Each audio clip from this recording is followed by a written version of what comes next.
I'm not that nervous. Like, still got a little like, ooh, but all right, if the answer, like, question comes, I'm gonna be there to answer it. Like, I've already done this too many times to even be too worried about it. Smoke up that way. Here. Smoke up that way. Where's the fight going that way? Hey, what's being said? Love that one. Love it a lot, though.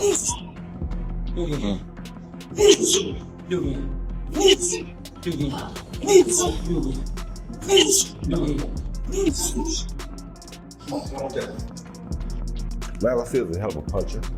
He's very explosive. Dangerous hook. Very dangerous. Everybody knows that hook doesn't knock a buffalo out. It's just the truth. It's just the truth. Yeah. He probably could throw a hook more like mine than anybody's seen. Yeah. He got that one-punch shock on that left hook. Deadly. And then he understands how to throw it. So yeah, that's where he is. This is a much different version of myself, as you can see in my energy. And, you know, you could see, you know, how taking care of your body, being a real athlete and showing a good example, you know, you're going to see that this fight. Ryan Garcia hones his signature left hook in training camp, while Roy Jones Jr. focuses on refining timing and precision as both prepare for the upcoming showdown with Mario Barrios. This camp, we've been keeping it pretty with the same kind of pattern. You know, we wake up around 8:30, and then head to the, you know, strength and conditioning gym. We lift weights, we do, you know, conditioning drills, sprints, all that stuff. Then we take a minor, you know, 10-minute break, and then we head to, you know, boxing.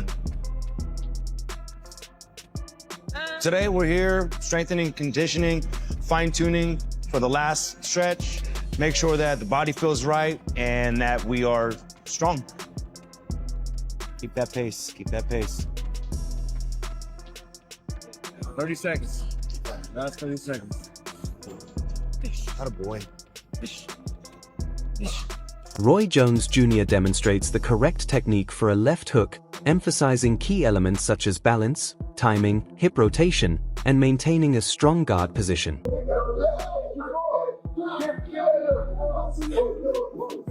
He emphasizes delivering punches explosively to maximize power and accuracy, while also maintaining strong defensive responsibility throughout the movement.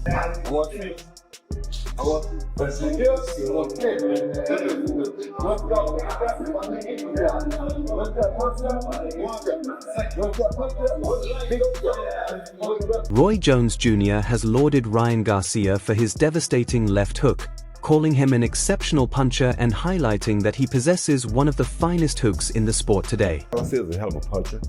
He's very explosive. Dangerous hook. Very dangerous. Everybody knows that hook doesn't knock a buffalo out. It's just the truth. It's just the truth. Yeah. He probably could throw a hook more like mine than anybody's seen. Yeah. He got that one-punch shock on that left hook. Deadly. And then he understands how to throw it. So yeah, that's where he is. Roy Jones Jr. explains that boxing is primarily a sport of technique rather than sheer conditioning.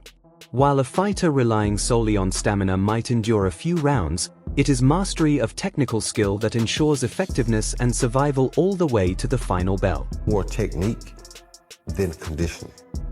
Nowadays, fighters are more into strength and conditioning than technique. How that happened was people started getting lazy with technique. So they would have technique, like you have a lot of guys that would have a technique, but they wouldn't be conditioned. So they come to the ring, they look good for a few rounds, then they die off. The better conditioned guy win the fight. So what started happening was a lot of guys that had technique were getting beat by guys that didn't have the same technique, but had better conditioning. So what happens? Boxing transitioned from a skill sport to a better conditioned sport. So now people forget about technique, but they work on more on condition. Condition becomes the priority. Ryan Garcia has admitted that in past years he struggled with focus, often getting sidetracked by partying and external distractions that took attention away from his training and career goals. Suspension, it was much different circumstances. You know, I was coming off a suspension, and during that suspension I was drinking and partying and doing whatever I want for all the way through until they told me that I had to fight. My instincts told me not to. My body wasn't well, you know. It had a lot of toxins in it, as you can imagine. A lot of stupid shit I did. But you know, when you have a lot of people in your ear and people are telling you can make $5 million, it's an easy fight, and you know, but you know internally that it's not the right decision, and I didn't trust my heart and didn't trust my instincts, and I paid the price for it. So you say that you knew that it was not the right thing to do. Was there a moment in training camp or the week of the fight where you thought, man, I really think I might lose? Oh, every day.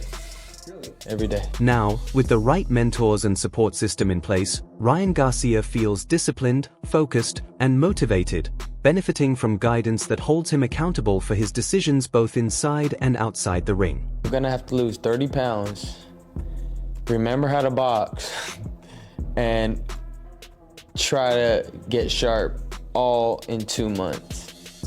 And I don't even know how my body's gonna react. And it wasn't reacting. Every 2 days, it would just shut down. Runs didn't feel right. Nothing felt correct as it should. And I'm not blaming anybody. You come to find out, you know, whatever was happening in the Haney fight, it will never be replicated again.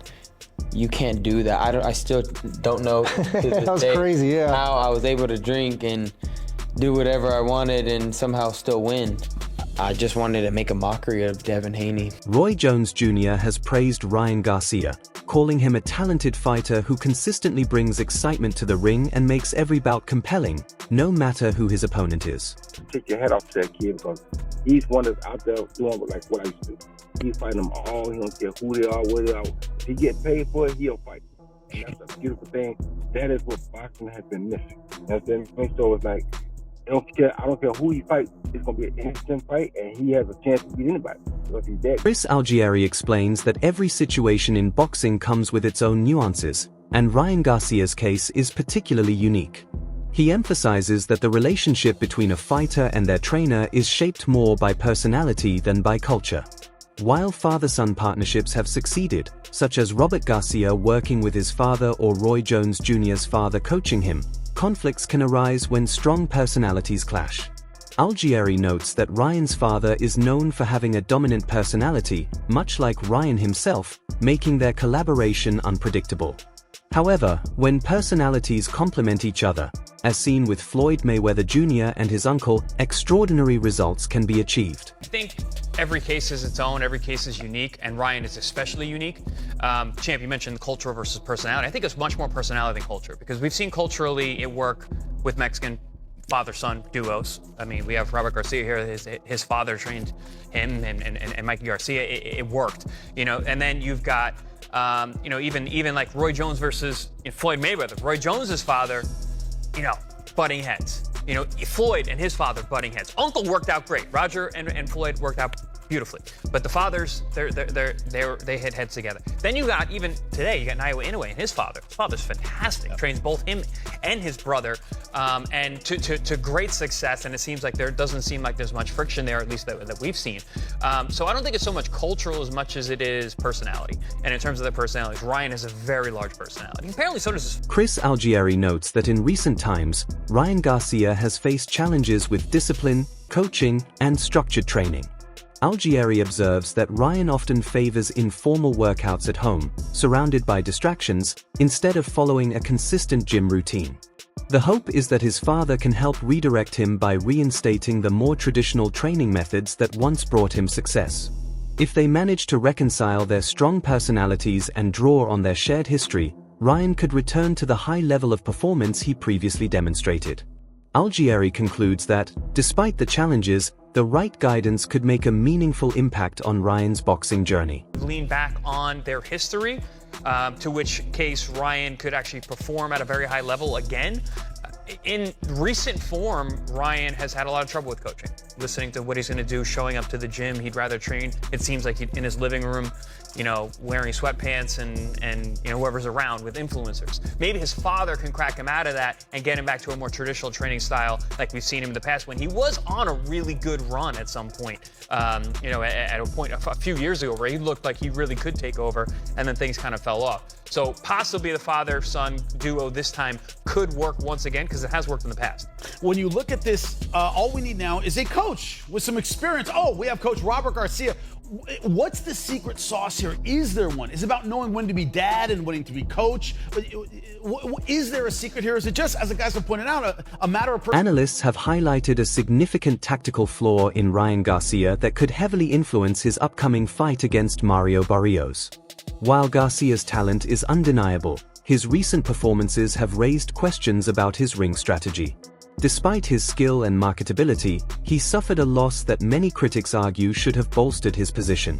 The broader concern is that flashy style and commercial appeal don't always translate into tactical mastery inside the ring. That's Tank Davis, elite-level counterpuncher. That's Luke Campbell, Olympic gold medalist. They're much more talented fighters than Mario Barrios. But then I take you to his most recent outing, and, he lost this fight. It's the reason people are like, how on earth does he have a world title shot in his next fight? Well, that's what being good-looking in a massive commercial pool does for you. But I take you to the Rolly Romero fight, and Romero is okay, but he's not an elite-level fighter in my opinion, but he was someone who had sparred a lot of rounds with Ryan Garcia and understood Ryan Garcia as a fighter. And again, he shows you the way here with effective counterpunching and isolating those weaknesses of Ryan Garcia. So what you'll see here in the Romero fight, and what I really like about Rolly here, is that he's not afraid of Ryan Garcia rushing him. And Ryan Garcia wants to do what Ryan Garcia does. Those things we explained before. He likes to press the action. And it's early in the fight. And this made him so apprehensive for the rest of the fight that he lost. As you can see, Ryan Garcia, he steps into the fight here. And even though Ryan Garcia is right in front of him, Rolly knows Ryan's probably looking for that lead hook. Looking at his bout with Roy Romero highlights this concern. Although Romero isn't considered an elite fighter, he had extensive sparring experience with Ryan Garcia and understood his tendencies. Romero effectively countered Ryan's attacks, exposing weaknesses in Garcia's style. Ryan's typical approach of pressing forward and controlling the pace played directly into Romero's strategy. Early in the fight, Ryan's aggression was met with tight defense and smart counterpunching, leaving him hesitant for the remainder of the bout. Romero's discipline and defensive positioning were also notable. By keeping his hands close to his chin and maintaining a solid stance and footwork, he neutralized Ryan's favored lead hook. This example underscores that without strategic adaptation and disciplined execution, Ryan's natural aggression can be exploited, posing a serious risk against a calculated opponent like Mario Barrios. I feel like that culminated in the Romero fight because Ryan Garcia was expected to beat Rolly Romero. He's not seen as being the best operator out there, Rolly Romero. And I guess it shows you that a fighter who's not even top level can exploit Ryan Garcia with the right game plan.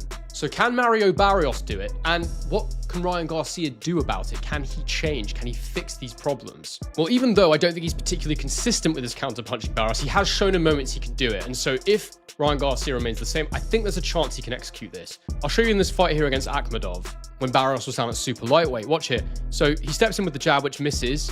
Akhmedov then returns with his own backhand, which Barrios pulls back from. And then in that moment, you can see his right hand here is away from his chin, a la Ryan Garcia, I suppose you could say. And Barrios catches him with a counter left hook, which is the exact position that Ryan Garcia has been a little bit weakened, and he touches down there, Akhmedov. Against Ugas, we see him land a nice counter jab here as Ugas fires his jab, he catches it, throws his own jab up. Tim Bradley breaks down the upcoming clash between Ryan Garcia and Mario Barrios, highlighting the key dynamics that could influence the fight's outcome. He points out that Barrios' coach, Garcia, provides a critical advantage. Having studied Ryan's tendencies and identified his vulnerabilities, this knowledge could allow Barrios to exploit weaknesses while maximizing his own strengths. Bradley emphasizes that Barrios is a well-rounded fighter.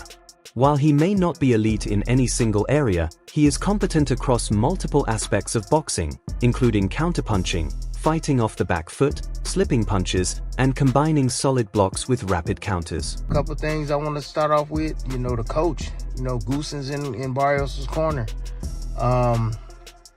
That's going to be interesting in the sense that fact that Goosen knows Ryan Garcia. He knows his Achilles heel, man. He knows it. And, Goosen knows he has a horse that is not only tough, but he's well-rounded. Mario Barrios can fight a little bit, fight off the back foot a little bit. He can do a little bit of everything. Counterpunch, slip counters. block and shoot, catch and shoots. Like he got a bag. He does. He's average in every single department. Got a really good jab, a hell of a right hand, man. That right hand is gonna be money for him in this fight. I would also say the left hook, to be honest with you. I think one of the most ironic things about Ryan Garcia is you never want to hook with a hooker, but you know, as I follow the evolution of him and his... He notes that Barrios possesses a strong jab, a powerful right hand, and a reliable left hook, making him a constant threat throughout the fight. One of Bradley's key observations is the danger of Barrios landing the left hook on Ryan Garcia. While Ryan has developed his own left hook effectively, he is especially vulnerable to this punch when it comes from a skilled opponent. Bradley references other fighters, such as Devin Haney and even Oscar de la Hoya, who excelled offensively with the left hook but struggled defensively against it. This tactical insight highlights the crucial role of defense, awareness, and adaptation in what promises to be a highly competitive matchup. You can get buzzed by the left hook. Barrios isn't a bad puncher. He's a pretty good, solid puncher. But the left hook is dangerous to punch with Ryan Garcia with the left hook. However, I've seen Haney do it. You know, I don't know, for some apparent reason, guys that know how to throw that left hook, they sucker for left hooks themselves. I remember De La Hoya being a sucker for the left hook as well. You know, they're really good at landing their left hook, but shit, they don't do well with taking one in return. But the punch for Barrios is the right hand. And he will have opportunities to land it on Ryan Garcia, because Ryan, he shoots his jab and he brings his hand back low.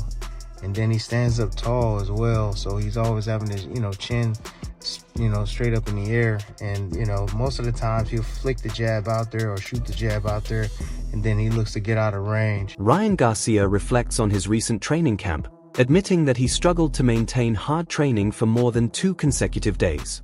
His body often resisted running or workouts, and repeated checks of his blood and health markers revealed the lingering effects of past habits, including a 30-pound weight gain that had yet to fully leave his system.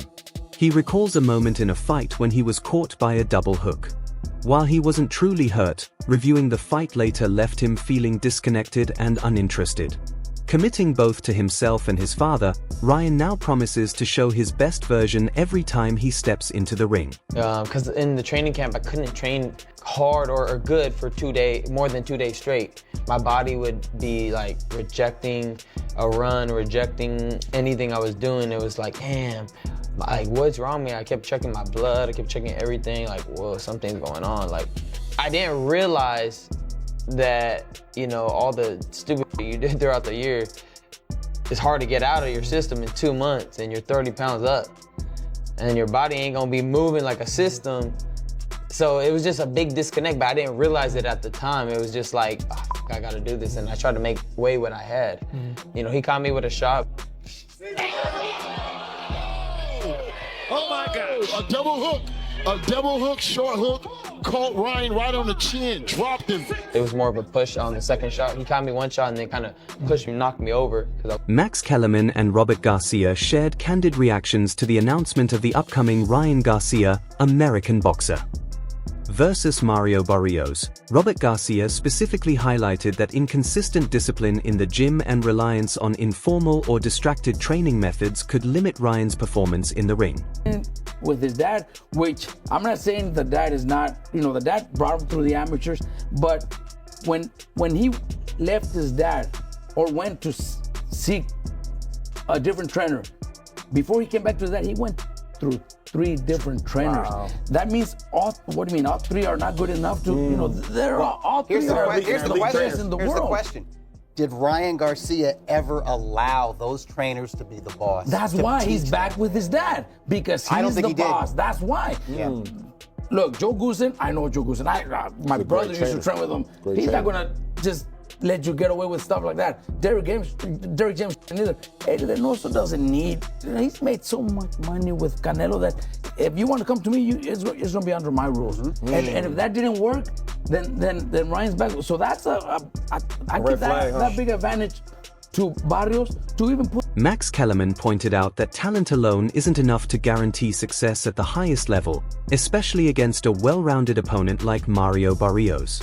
He emphasized that the upcoming fight will test not only Ryan Garcia's natural ability but also his focus, work ethic, and adaptability under pressure. Robert Garcia echoed these points, stressing the importance of structured training and commitment to a disciplined routine to fully maximize Ryan's potential. Both analysts also highlighted the positive impact of Ryan's father returning as a guiding presence in camp, noting that strong coaching paired with consistent effort could help Ryan overcome previous struggles with preparation and mental readiness. The consensus was clear. While Ryan's talent is undeniable, his performance against Barrios will largely depend on how seriously he approaches training and whether he can maintain focus throughout camp and into the fight itself. The thing about boxing, and Big Baby Miller pointed it out, because there's no structure. And hopefully that'll happen with Zuffa Boxing, and I am a part of Zuffa Boxing, full disclosure. The first fight coming up on the 23rd. Oh, congrats, man. Congrats, but you need some kind of. On that card, there you go. You need some kind of. Right. So the undercard has not been announced yet, but yeah, we could talk about what he's names, but yeah. But we need some kind of structure. In the NFL, the guy has to sit there for the media interview. He shows up on time. Yep. He's got to do it. Yep. And to give you an NFL analogy, think about the Broncos, right? When they had Russell Wilson over there and he had his own office and everything, and it was nothing. It was dysfunctional. Then they hired Sean Payton. Cut it out. As a coach, that's like going to train with Goosen or going to train with a world-class trainer, right? And you knew as soon as Sean Payton got there, ain't no one's going to have their own. That's a wrap for today's video. Stay tuned for more updates and insights. Until next time.